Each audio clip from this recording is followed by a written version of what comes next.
É a primeira vez que estou pregando aqui e obrigado por esse, eu me senti muito privilegiado. É a primeira vez desde quando eu cheguei ano passado, acho que foi em junho, no finalzinho de junho, metade, início de julho. Eu falei, eu já vinha para cá com a convicção de que eu ia fazer o seminário, estudar teologia. Eu falei, mano, pregar na rede, que irado seria. Eu confesso que eu pensava, cadê o Daniel? Daniel, eu pensava o tempo todo, mano, que irado. Ia ser muito irado. Mas eu fiz um propósito com Deus. Eu falei, Deus, se o Senhor quer que eu pregue na rede, o Senhor que vai abrir as portas para mim, eu não vou pedir. E junho, né, mês 6, mês 7, chegou mês 8, mês 9, mês 10, nada, nenhum convite. Aí, mas eu, sabe, muito tranquilo. Até meu irmão fez uma peça primeiro que eu. Imagina, meu irmão mais novo estrear o palco da rede primeiro que eu na família. Desaforo, né? Levei desaforo pra casa. Mas aí, no finalzinho do ano passado, o Ivan mandou uma mensagem pra mim falando, Rafa, quero que você vá na minha casa, a casa dele e da Sara, obviamente, porque a gente vai fazer uma reunião da rede. E eu já estava meio que envolvido com o trabalho, ajudando de sábado a montar essas coisas bonitas que vocês estão vendo aqui. Muito isso é trabalho meu e do Ivan, viu? E da galera que ajuda também. Então, dei um abraço no Ivan depois, porque ele foi embora, era, sei lá, 9 horas da noite hoje, para estar aqui agora. Enfim, vamos continuar.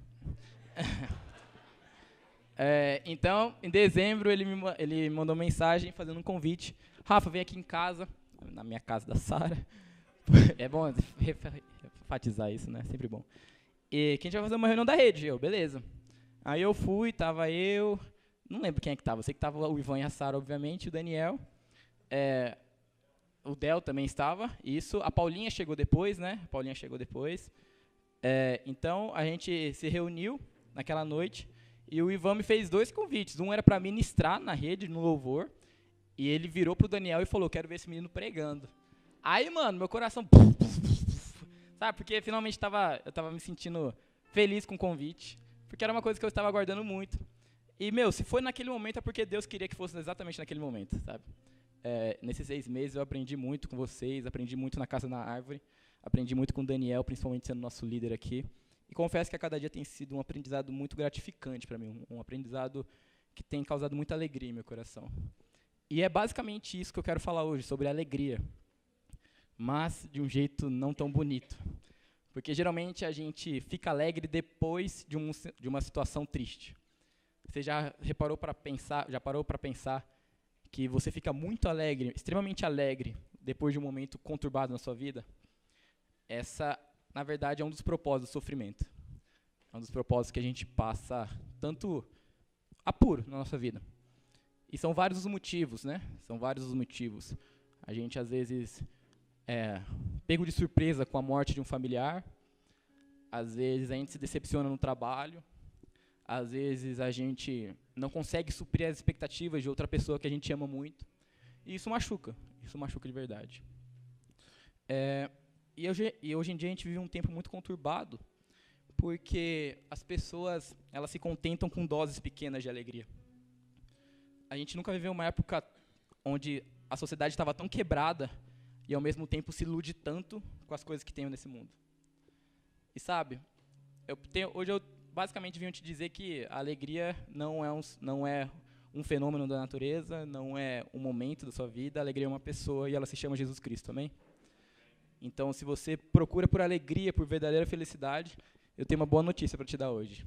Ela já está aqui por você, mas você precisa se derramar nos braços dela. Eu quero falar com vocês muito objetivo sobre isso. Eu prometo que eu não vou levar muito tempo. Tanto é que eu não vou levar muito tempo que eu gostaria de pedir uma coisa para vocês e que eu tenho certeza que vocês vão me ajudar. Eu gostaria que você não levantasse nesse momento, de coração. Não é porque eu sou uma pessoa chata, mas é porque muitas vezes quando você levanta para ir beber água, para ir no banheiro, você acaba atrapalhando a atenção das outras pessoas. E muitas vezes as outras pessoas estão assim, na beirinha para falar, eu quero, eu preciso. Aí distraiu, mano, perdeu, já era, abandona, tenta na próxima rede, porque não volta. Então, para eu acompanhar vocês, eu não vou beber nenhum gole de água enquanto eu estiver falando.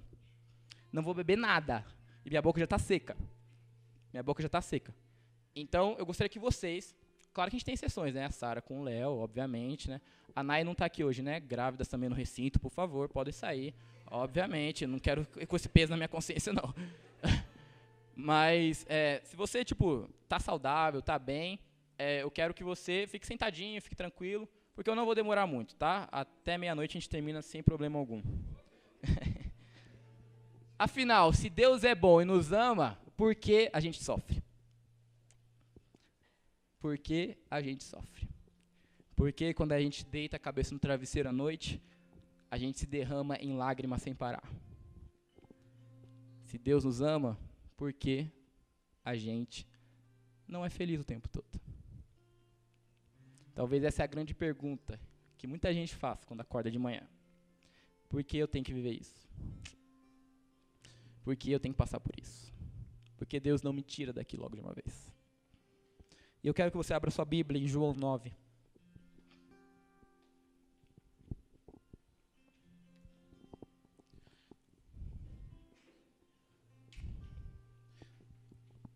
Hoje, mais do que estudar, aprender sobre o sofrimento, hoje a gente vai, como uma família, entender o porquê você está na posição que você está hoje. Hoje nós vamos entender o porquê você passa pelas situações que está passando. E mais do que entender, como reagir a elas. E como o Dan sempre diz, não sou eu que estou pregando. Não é nunca a gente que está pregando aqui, meu. Essa tem sido a minha oração durante toda essa semana. Deus, não permita que eu fale as minhas palavras, mas, por favor, fale as suas. Apesar de mim, me use. Apesar de todo o meu fracasso, de toda a minha dificuldade, me use. João 9, os versículos de 1 a 7, a gente vai ler nesse momento. E eu vou ler na minha versão e eu quero que vocês estejam atentos. Diz assim: Enquanto caminhava, Jesus viu um homem cego de nascença.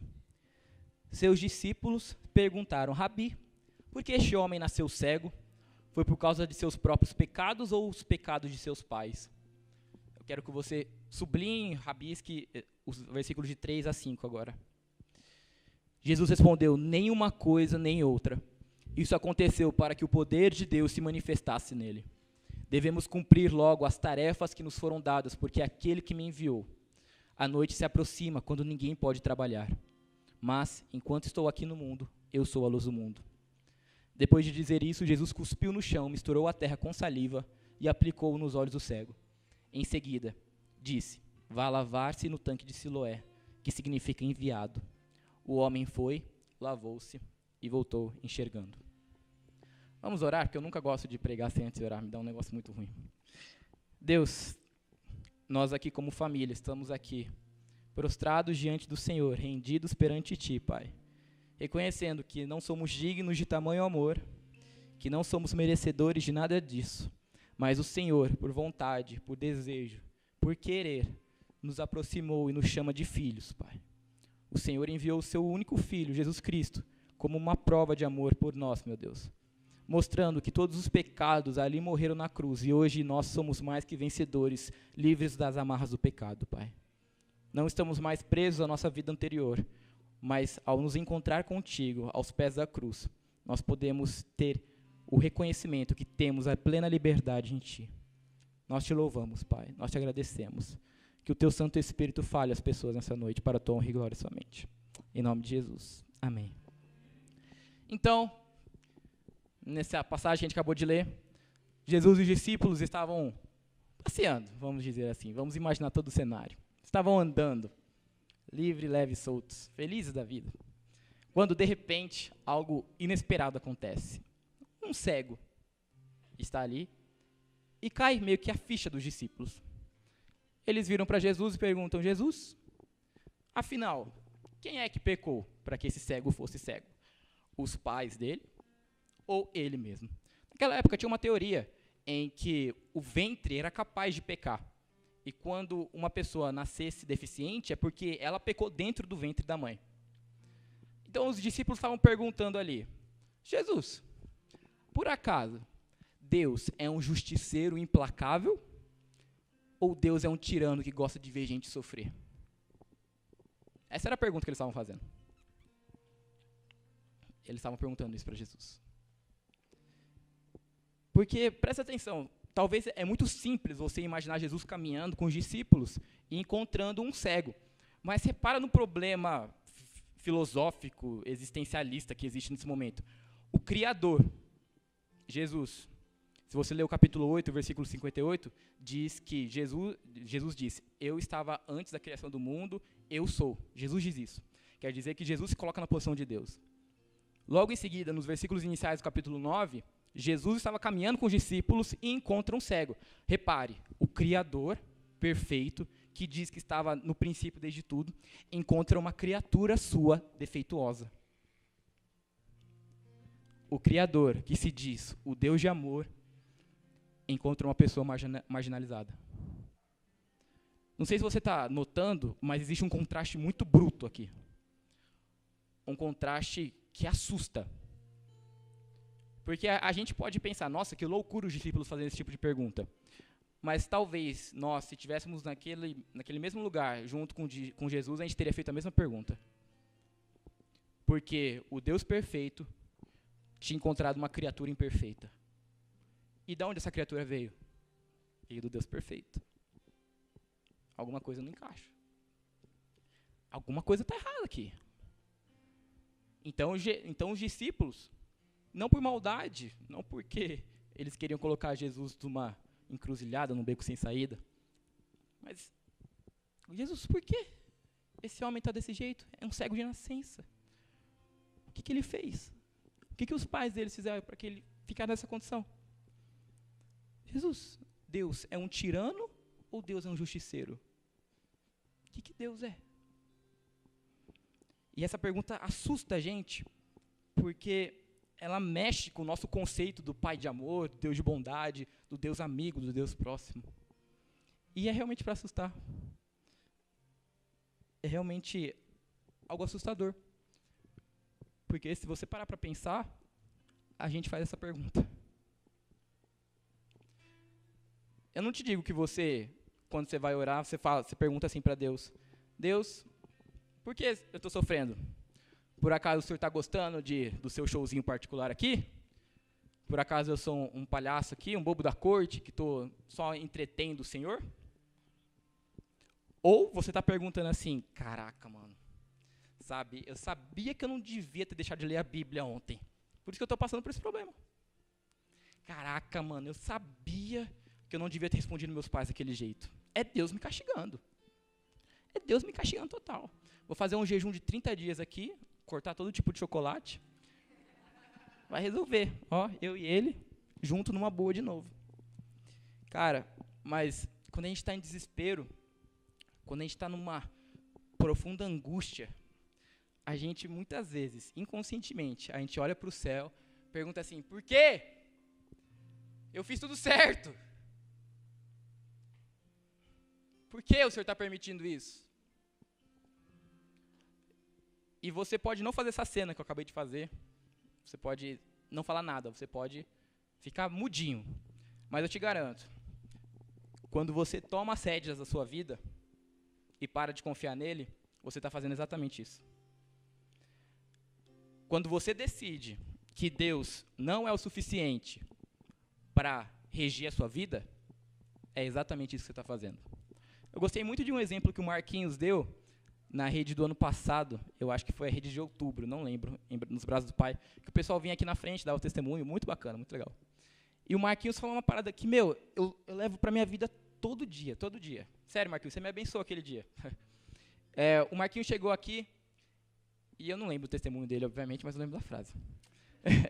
Ele falou assim, muitas vezes a gente coloca Deus como o estagiário da empresa chamada Vida.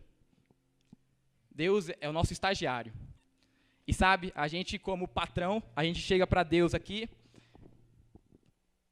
Quer saber, Deus? O senhor está aprendendo ainda, deixa que eu cuido disso aqui. Chega para outra área de nossa vida. Deus, o senhor ainda precisa melhorar nisso aqui um pouquinho, então eu vou te mostrar como é que se faz. Muitas vezes a gente rebaixa Deus de Senhor, Todo-Poderoso, Rei, grandioso, para o recém-contratado estagiário, que ainda não aprendeu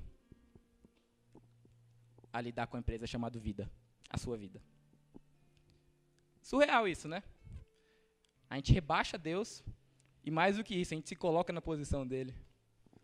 A gente acha que nós temos o que ensinar a Deus. Eu gosto muito da passagem de Romanos, quando diz que, acho que é Romanos 9, se eu não me engano, afinal, quem é que pode ensinar Deus? Quem é conselheiro do Senhor? Afinal, quem é que pode dizer o que Deus faz, se é certo ou errado? Afinal, quem somos nós? Diante do poder, do amor, do que Ele é. E, cara, quando a gente toma esse tipo de atitude, quando a gente se coloca na posição de Deus, assume as rédeas da nossa vida, para de confiar nele, a gente está dizendo para ele que ele não é capaz, que ele não é suficiente. Só que, assim como os discípulos fizeram aquela pergunta, quem é que pecou, os pais ou ele, o cego no caso, a gente não para notar que muitas vezes nós estamos naquela posição do cego. A gente faz as perguntas que os discípulos fazem, mas nós não estamos andando com Jesus, nós estamos na posição do cego. Aquela pessoa que está largada, marginalizada, abandonada, quebrada, despedaçada, ferida, machucada, destruída. Nós, muitas vezes, estamos naquela posição. Nós estamos na posição do cego, abandonado às traças, perguntando se o futuro se resume àquilo. Sobreviver um dia após o outro, sem qualquer perspectiva ou esperança de que algo vai melhorar.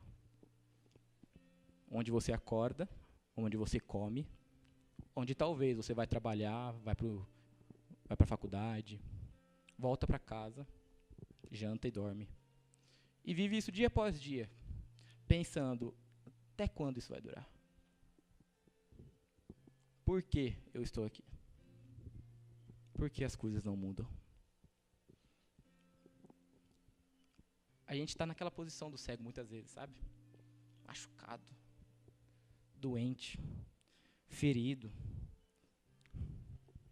E a gente não consegue parar de notar o quão mesquinho a gente está sendo. Perguntando se o Deus de amor, é tirano ou justiceiro. E eu não preciso nem imaginar, quer dizer, não preciso nem pedir para vocês imaginarem se colocar naquela posição de cego. Porque uma das minhas maiores certezas nessa noite é que tem muita gente quebrada aqui hoje. Muita gente que está se encontrando no amor de Deus, mas que olha para trás e fala, mano, minha vida está um caco. Minha vida, sabe, eu já tentei, estou tentando, vou tentar amanhã, mas sem qualquer esperança. E, cara, eu te digo que ela sempre vai ser um fracasso enquanto você confiar somente em si. Eu não tenho outra notícia para te dar. Por que eu digo isso, né? O Rafael tá falando isso porque, sei lá, ele é o doidão da vida. Cara, eu digo isso porque eu estava nessa posição. Eu acho que essa é a principal mensagem que eu carrego no meu coração, sabe? Quando Deus junta os cacos, pedaço por pedaço, mesmo sem merecer, mesmo você odiando o processo, mesmo você acordando e falar, nossa, tá doendo. E aí Deus vai juntando os caquinhos, vai passando super bonder, vai passando super bonder, chamado cruz, chamado sangue, chamado Jesus, e vai te encaixando, vai mexendo de um lado. Às vezes você sente umas farpas entrando aqui, uns cacos te cortando do outro lado. Dói, né? Nossa, dói. Mas eu te garanto que no final tudo vale a pena. Tudo vale a pena. Meu testemunho é muito básico. Eu não vou me estender e não vou chorar. Meu testemunho acontece... O pessoal já me conhece aqui de 2015. Quando eu vim para cá, passei alguns meses com a galera e tal. Depois fui embora, porque eu só vim para cá para estudar. Conheci a galera, me aproximei e tal. Sempre gostei da Vila Maria.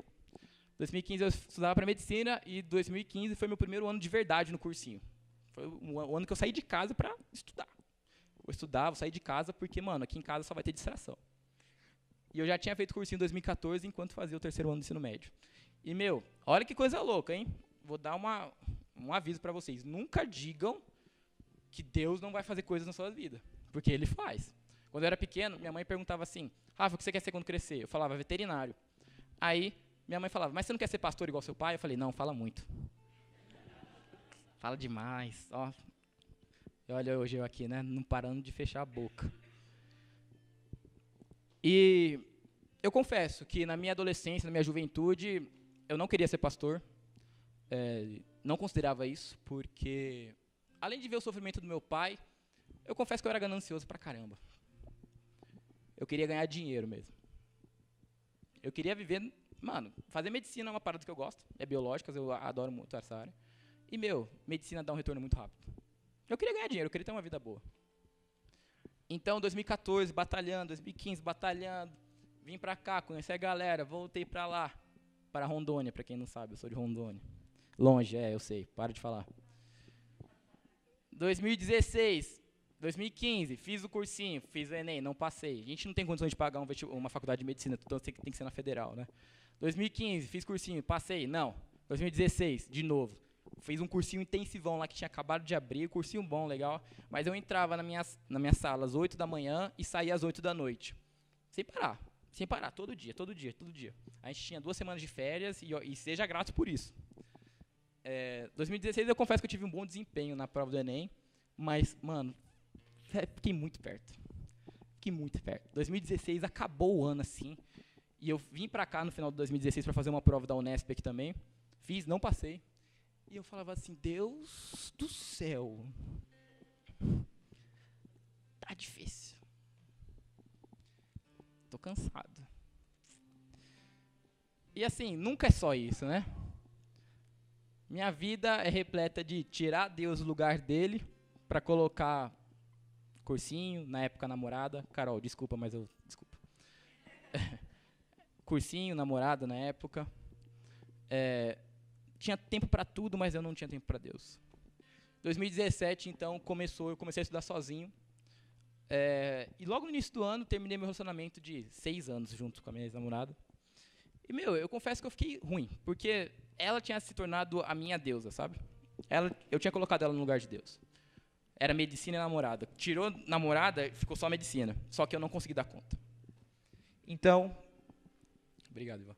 Então, tentei focar na medicina e não deu certo também. Até que um dia eu estava estudando e, do nada, eu peguei tudo, joguei no chão e fui pro quarto chorar. Não sei porquê. 2017, setembro, eu vim pra cá, pra conferência de Zuscope. E naquele dia, eu confesso que eu não senti o chamado pastoral, mas aquele dia alguma coisa mudou em mim. Porque eu ouvi assim, pare de se lamuriar, porque eu estou fazendo algumas coisas na sua vida. Pare de achar que tudo está uma droga, porque eu que estou mexendo na sua vida. Foi uma transformação total. Eu voltei para casa consciente de que medicina não era meu chamado. Mas eu aqui, não é pastorado. Pastor não.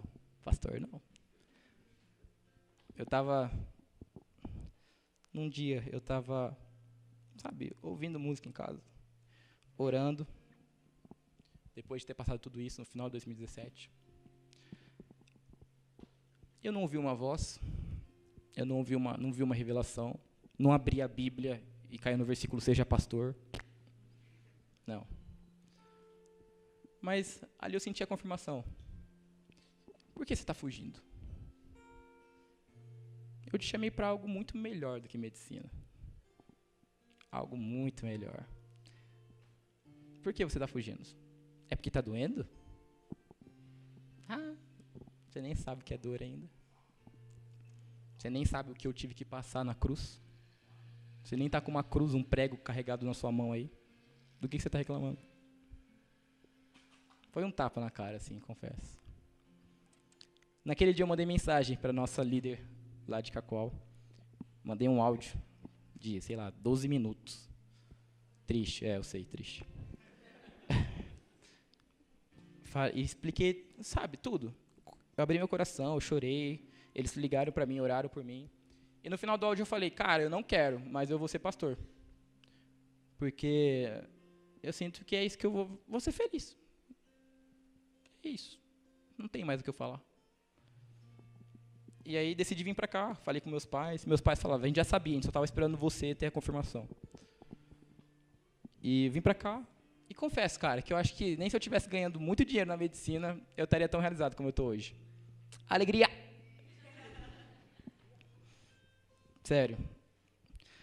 eu tive que passar por um momento muito doloroso na minha vida, em que eu julgava Deus. Achava que Ele não era o suficiente para mim. E o processo de reconstrução foi difícil. Foi doloroso. Mas aqui estou eu, com vocês, e eu não gostaria de estar em outro lugar, senão aqui. Não aqui em cima, mas do lado de vocês. Conheci pessoas incríveis. Estou me transformando em alguém melhor, com a convicção de que o futuro é sempre melhor. O que a gente vive hoje, o que a gente viveu, Jesus já pagou na cruz. O futuro é Ele que pode te dar. E, cara, eu acho que você pode pensar assim, o que isso tem a ver com a mensagem? Mas eu prometo que vai fazer todo sentido. Porque aquele cego se sentia totalmente abandonado, aquele cego se sentia triste. E eu gosto muito de um livro, eu trouxe até vocês, porque eu estou muito leitor. Aqui o pastor Stephen Furtick é um pastor muito bom, conheçam ele é da Elevation Church. Ele trabalha na Carolina do Norte, Dakota do Norte, se não me engano. Então, conheçam o trabalho dele, ele tem vários livros, e esse aqui é o Milagre das 7 Milhas, que ele mostra como a nossa caminhada com Jesus acontece pelas 7 frases últimas que Jesus colocou na cruz. Então, são 7 processos que a gente vai caminhando e chega no final você fala, mano, eu quero muito fazer essa caminhada. Então, leiam esse livro, O Milagre das 7 Milhas. E quando o Dan me chamou para pregar nessa rede, era justamente o capítulo que eu estava lendo, que é o que eu trouxe para cá. Nesse capítulo, o pastor ele fala de um processo que acontece na nossa alma chamada a noite escura da alma. E ele enfatiza isso na frase de Jesus, na cruz, em Mateus 27, o versículo 46. Não precisa abrir, anota e depois você acompanha. Eu não quero que você perca essa linha de raciocínio. A noite escura da alma, o que aconteceu?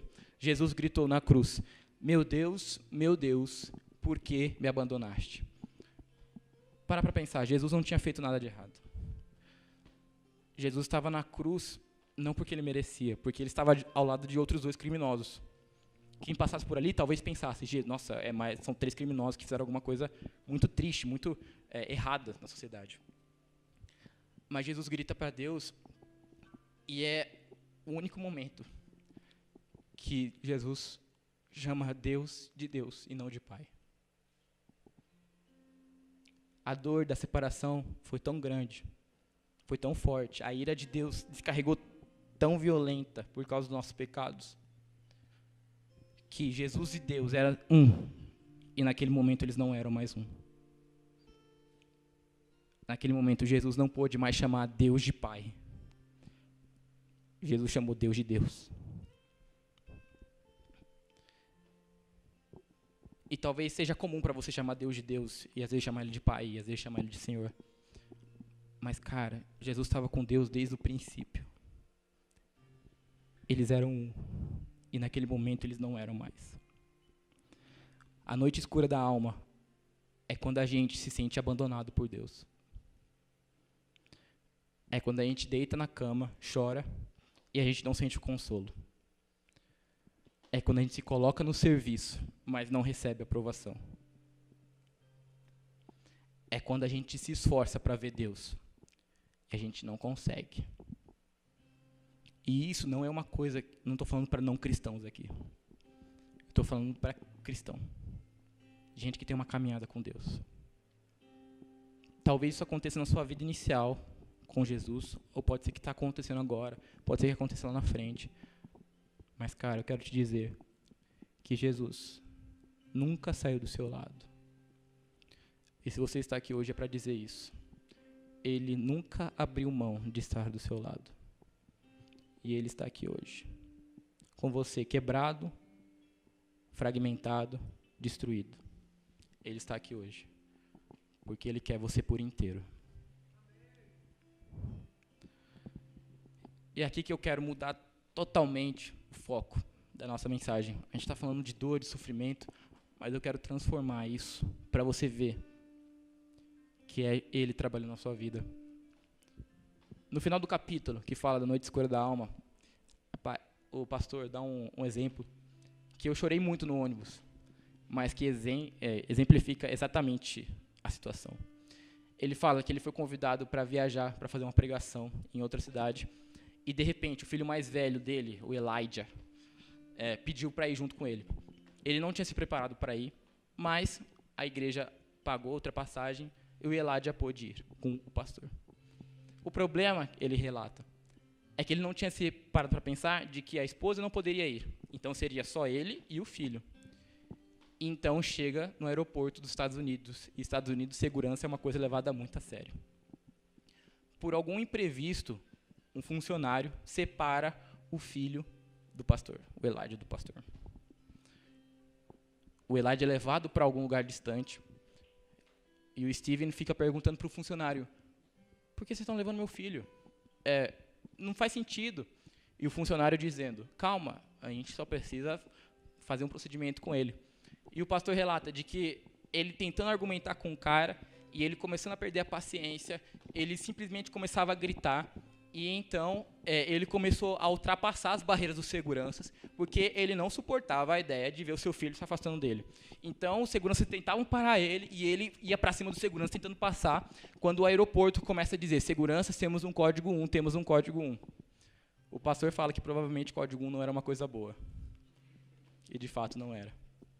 Em todo esse caos, ele tentando ultrapassar, o segurança segurando ele, e o filho longe dele, sem ele saber onde é que ele estava, chegou o gerente do aeroporto para conversar com o pastor, e ele explica, pede a calma para o pastor, e o pastor diz que ele começa a se acalmar, e ele fala, me desculpa por todo esse mal previ, por essa situação, esse incidente, o funcionário vai ser advertido, vai ser disciplinado, a gente só quer fazer umas perguntas, e eu já pedi para chamar seu filho para cá.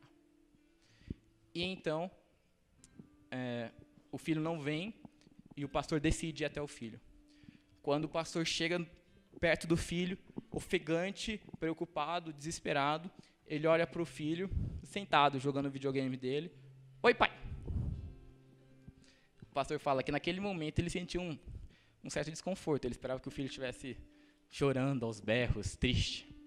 Então eles embarcaram no avião. E aí eles sentaram na poltrona, o avião decolou. E durante o caminho aquilo ficou na cabeça do pastor.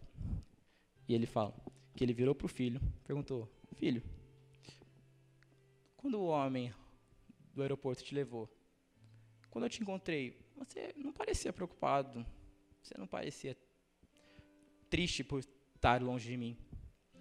O filho respondeu para o pai, virou para ele e falou assim, pai, eu estava ouvindo a sua voz o tempo todo, eu não tinha por que me preocupar.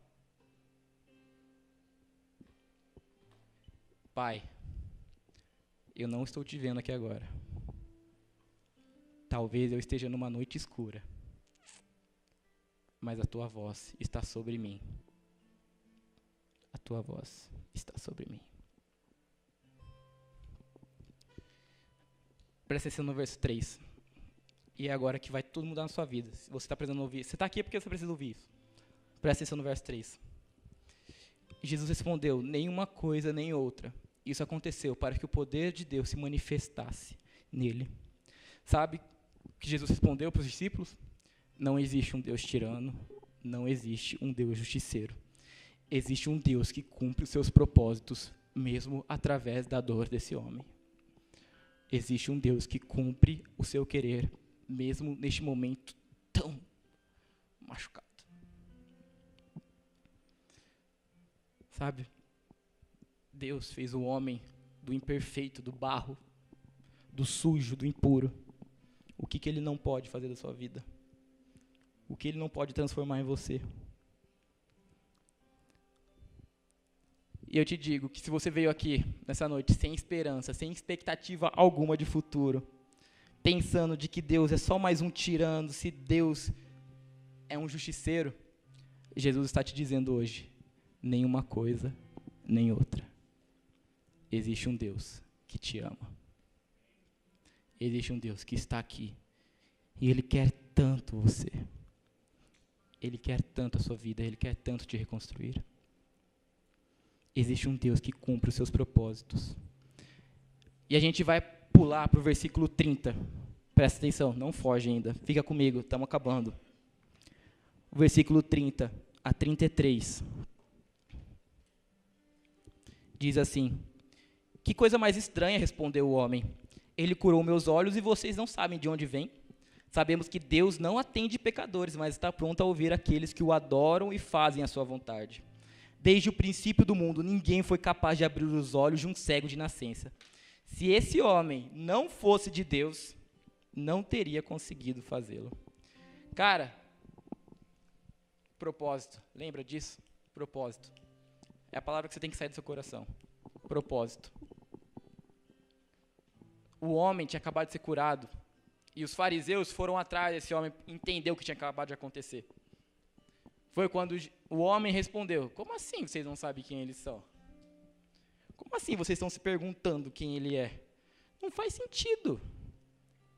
Deus não atende pecadores, mas ele está pronto a ouvir aqueles que o chamam. Cara, olha que coisa engraçada. O homem abandonou toda a dor, toda a miséria, toda a tristeza que ele tinha vivido até então, para proclamar uma verdade que ele começou a viver a partir do hoje. Ele foi reconstruído. E quem é reconstruído não tem tempo de ficar olhando para trás. Porque o que está lá atrás passou. A cruz levou. O que nós temos é hoje. E a verdade que transforma a nós e aos outros. O homem, na primeira oportunidade que ele teve, ele pregou. Eu fico olhando para ele e falo: mano, sério, me ajuda a ser como você. Porque tem dia que a pessoa parece que está pedindo, fala de Jesus, e eu não abro o bico. A primeira oportunidade que ele teve, ele testemunhou. Ele testemunhou o que Jesus tinha acabado de fazer. O homem foi liberto da cegueira física, mas também espiritual.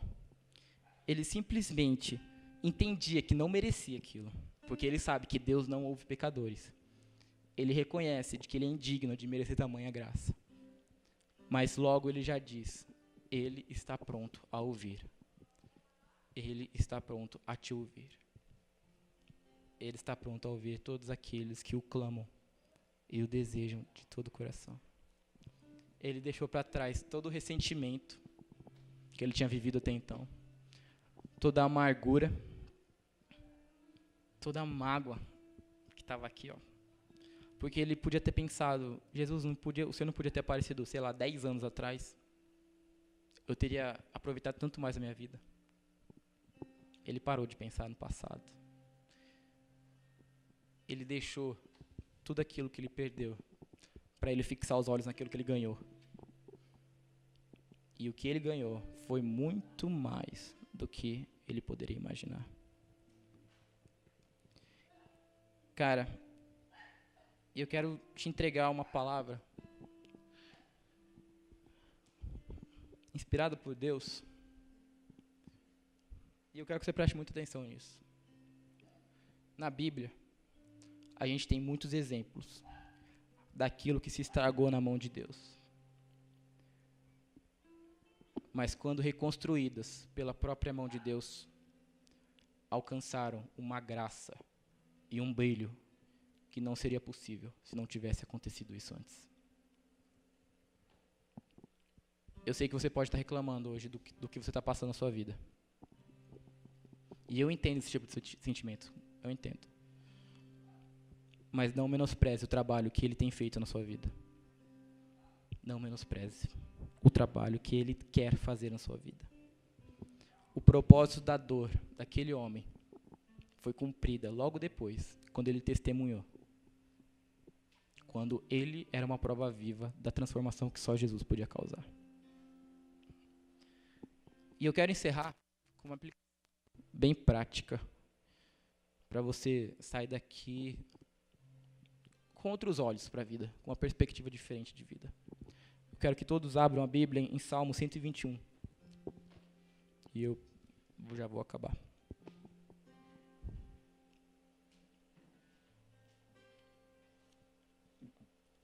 Abra sua Bíblia, acesse sua Bíblia. Não importa. Se você não trouxe sua Bíblia, senta do lado de alguém que está com a Bíblia. Eu quero que todos leiam.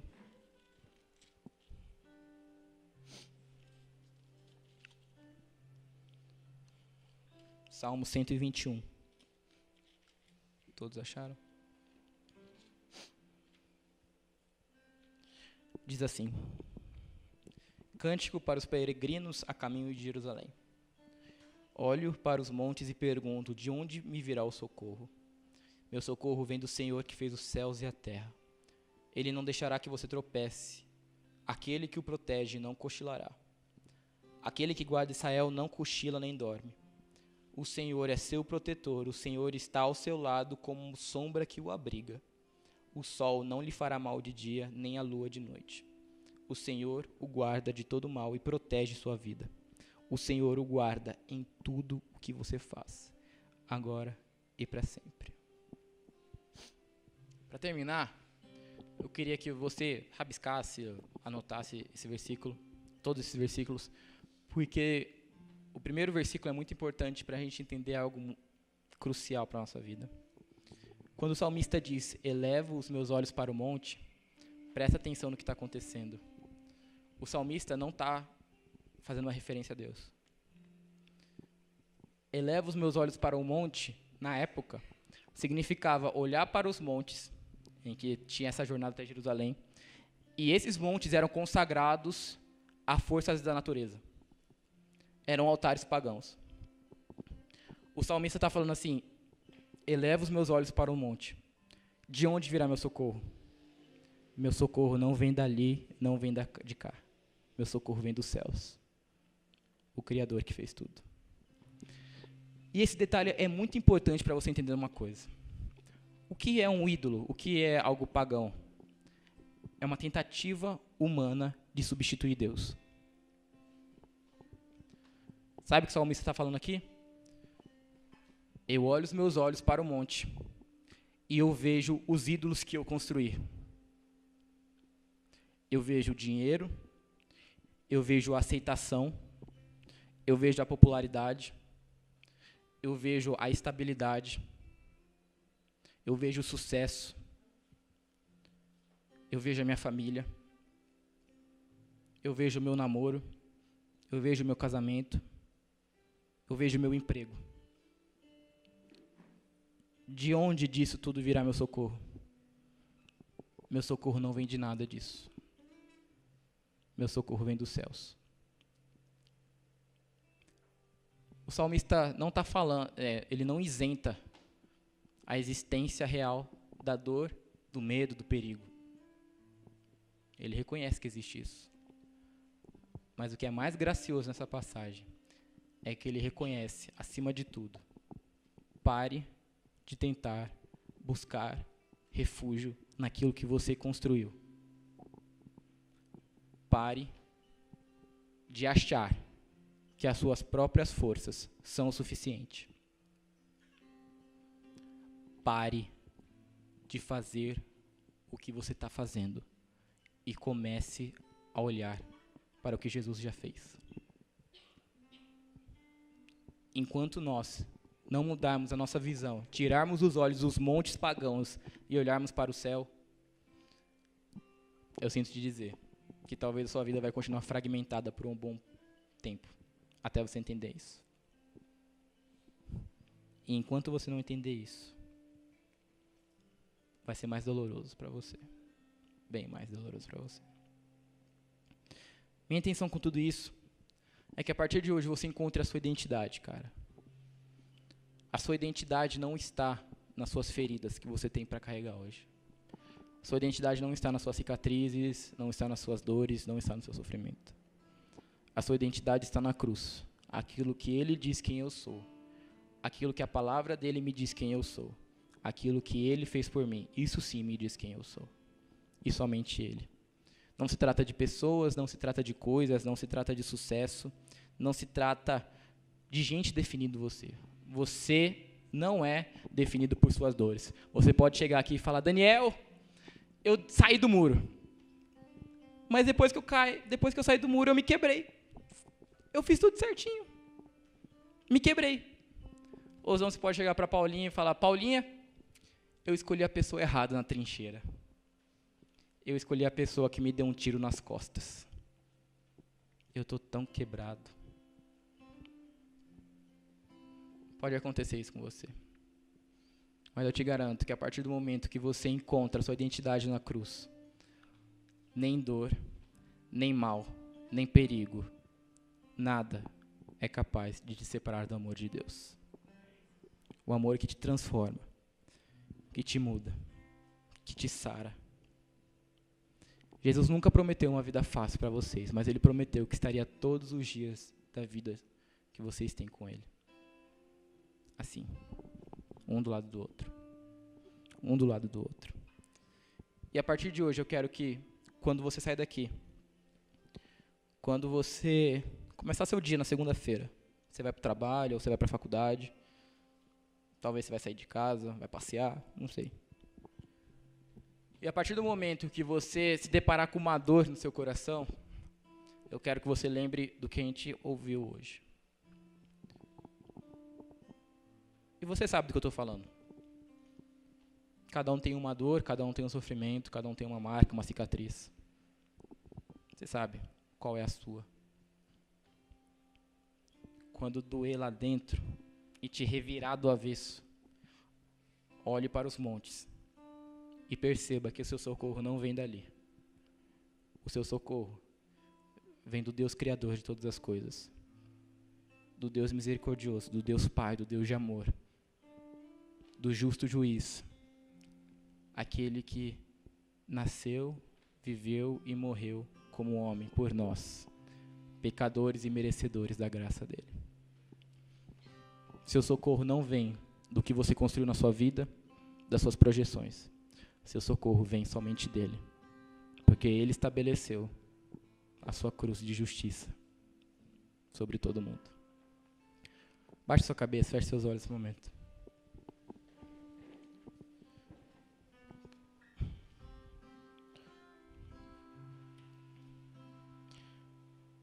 É difícil assumir uma dor grande. É difícil assumir porque a gente cria a ilusão de que estar na igreja será capaz de nos garantir todas as vitórias prometidas. Muitas vezes a gente tem vergonha de dizer que a gente está quebrado por dentro. A gente tem vergonha de dizer o quanto nós precisamos da graça dele. Porque, às vezes, você foi criado na igreja. Você está aqui desde quando você se entende por gente. E talvez seja uma declaração difícil de dizer. Rafa, Dani, Paulinha, Ivan, eu estou tão quebrado. Eu estou tão necessitado de um amor. Eu estou tão desesperado. Mas eu não quero que você sinta vergonha nesse momento.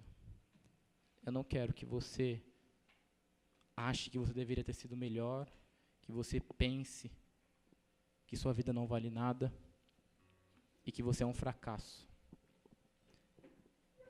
Eu quero te oferecer hoje o amor que pode te restaurar de dentro para fora. E eu te garanto que não serão mais máscaras na sua cara, mas será uma verdadeira identidade. Será uma verdadeira transformação. Não sou eu que estou falando isso. Não é nenhuma outra pessoa que está aqui na frente. Mas é o Santo Espírito que está te sondando nesse momento. E se você deseja, do fundo do seu coração, e ser restaurado por Ele, esse é seu momento. Peça isso. Esse é o momento, cara. Ninguém aqui está para te julgar. Ninguém aqui está para te colocar como inferior. Nós estamos aqui porque nós reconhecemos o que Ele fez na cruz por nós. E isso é o suficiente. Não adianta buscar pela sua própria salvação. Não adianta se esforçar para conseguir algo de Deus. Nós somos pecadores. Talvez você errou hoje de manhã quando você acordou. Talvez você errou no caminho para vir para cá. Imagina se isso dependesse de nós, se dependesse de suas ações. Mas isso nunca dependeu de nós, mas sempre foi exclusivamente obra de Jesus Cristo. Obra do que Ele fez. E nós estamos aqui para sermos usados por Ele, para sermos transformados, regenerados, reconstruídos por Ele. Essa é a sua oportunidade. este é o seu momento de dizer que o seu coração pertence a Ele. Este é o seu momento de dizer que sua vida pode e vai ser regenerada. E eu não vou pedir que você venha aqui na frente. Mas se você quer que alguém ore por você, eu vou pedir que você levante a sua mão. Eu prometo que alguém vai chegar perto de você e vai orar com você. Eu prometo. Não vou te prometer, na verdade, que sua vida vai melhorar. Não prometo que a sua vida será totalmente transformada do dia para a noite, como se fosse da água para o vinho. Mas eu te garanto que pessoas vão te acompanhar nessa jornada. Que pessoas vão te ajudar durante todo esse caminho. Que pessoas te amarão incondicionalmente. Porque assim como Jesus nos amou, assim nós amamos. Porque Ele nos amou primeiro, nós amamos.